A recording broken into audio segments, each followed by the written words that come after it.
Greetings, metallurgists. Marty here from Heavy Metallurgy with a review for Of the Sign, which is the second full-length release by Portland, Oregon's own Spirit Possession.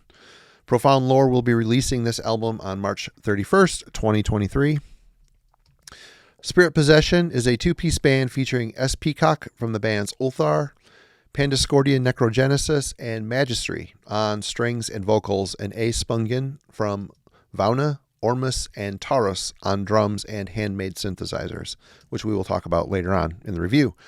They have been active since 2022 and have a full-length album out before this one. Though the very core of this musical outlet is black metal, the band incorporated more of a free-spirited black thrash energy that initially brings to mind bands like Butcher and Deathhammer. Where Spirit Possession sets himself apart lies in their atypical riff style that defies all convention, to work in a nightmarish tension through bizarre hammer-on speed riffs, awkward slides, gradual string bends, and generally haunting anti-melody lines that inspire confusion and despair within the listener. This technique just feels like it was conceived within a tormented dimension, just a mere 3 doors down from the same hell house where Blue Dawes Nord conceived some of their most unholy compositions.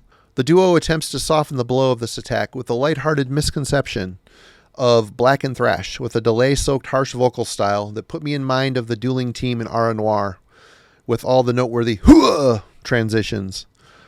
Also, the occasional head-bangable drum beats suggest a fist-pumping, beer-swilling stab at blackened anthems. Though this delivery system feels like a well-worn but forever true formula, it's the riffs, man. Those bonkers and agonizing riffs that really pushed the envelope and made me have to work to understand where they were coming from and how they emit from each song in a way that felt completely alienating to me. Initially, of course.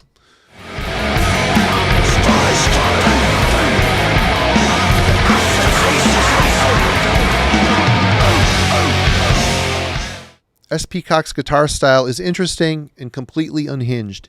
He possesses a very experimental phrasing style with his playing and riff construction. These guitar lines just don't seem to end or repeat in a traditional manner, nor do they dig into melody lines that you may have heard before, which makes the songs contained on this album feel very unpredictable.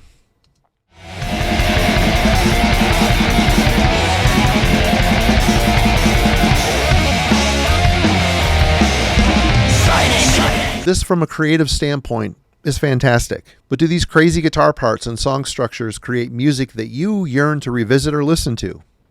Past experience has shown me time and time again that the spectacle of something completely different is always commendable and endlessly impressive, but as time passes, I don't often return to a piece of music that comes off as excessively challenging.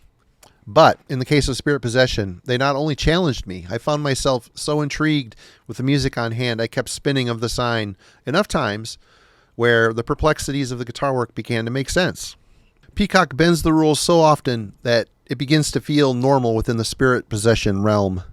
His hooks are demented for sure, but once you decipher the angry layers of his playing, the traditional structure begins to reveal itself. Yes, there are songs in here. They're just dripping with poison and a very devious intent.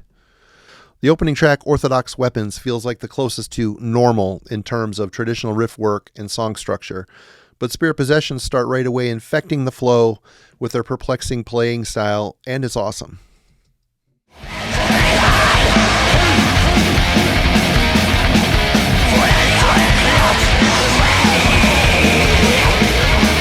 Second Possession and the Inhale the Hovering Keys tracks continue down the punishing path with that infectious riff style that sounds like erupting swarms of locusts. The way this duo sculpt their songcraft around a very energetic rhythm section with furious and discordant drum lines empowers the ever-changing meter in the guitar lines. It's a perfectly choreographed battle, and I think Inhale the Hovering Keys was my favorite composition on this album. The guitar work is endlessly impressive, yet highly memorable in its own way. The tracks The Hex and the album closer, The Altar, are both brief, twisted synth pieces. It sounds like they are using augmented vintage gear here, and their existence in the track listing provides a unique and creepy vibe.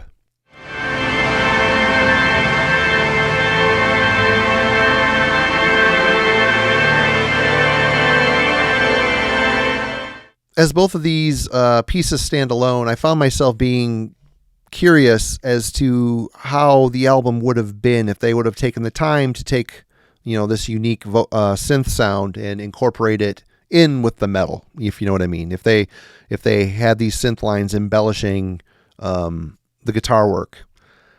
Maybe the guitars are just so dissonant and twisted that it would have been difficult, or it would have made it too chaotic. I don't know, but it's one complaint I have here. I really wish that they would have taken that moment of experimentation just a little bit further and incorporated it in with the music. Again, doesn't impact the album in any way. It was just a things that make you go moment. Before I wrap this up, I should touch on the production. Recorded by the band themselves in their own studio, Of the Sign benefits from a raw and heavy production that does feel a bit murky at times, but not in a bad way. This adds to the dank and crawling darkness the band employs as the third member. This feeling is perpetuated by Colin Marston, who mixed this material at his studio Menengroth, The Thousand Caves, which is also sonically connected to other bands like Artificial Brain, Krallis, which is Colin's own band, Panopticon, Imperial Triumphant, and countless others. In closing, my first couple spins and initial impression of this album, I can't lie to you guys, I felt, due to those weird guitar lines, I felt a bit attacked and sonically molested by this one. I really kind of had to work my way through it. The band's utter denial of convention was exhausting initially, but endlessly interesting. It took many listens to comprehend what I think would be the band's desired effect, and realize that Spirit Possession are effectively pushing the boundaries within an endlessly closed-minded and conservative music subgenre, and is to be applauded. If you are willing to put in the work to crack the demonic code, Of the Sign presents a very rewarding payoff that will unveil more secrets and impressive musical ideas with repeated listens. So yes, I had to fight for this one, but I got there eventually, and Spiritual Possession was very much worth the effort. I'm definitely intrigued by this band and will be buying this album and the one that came before it as well. But yeah, that's it. Thanks for checking out this review. There typically would be a call to arms here, but I haven't had time to investigate any more new material, so I'll have to maybe save that for you next time. But I mean, have you heard of The Sign by Spirit Possession? If so, let's talk about it in the comments.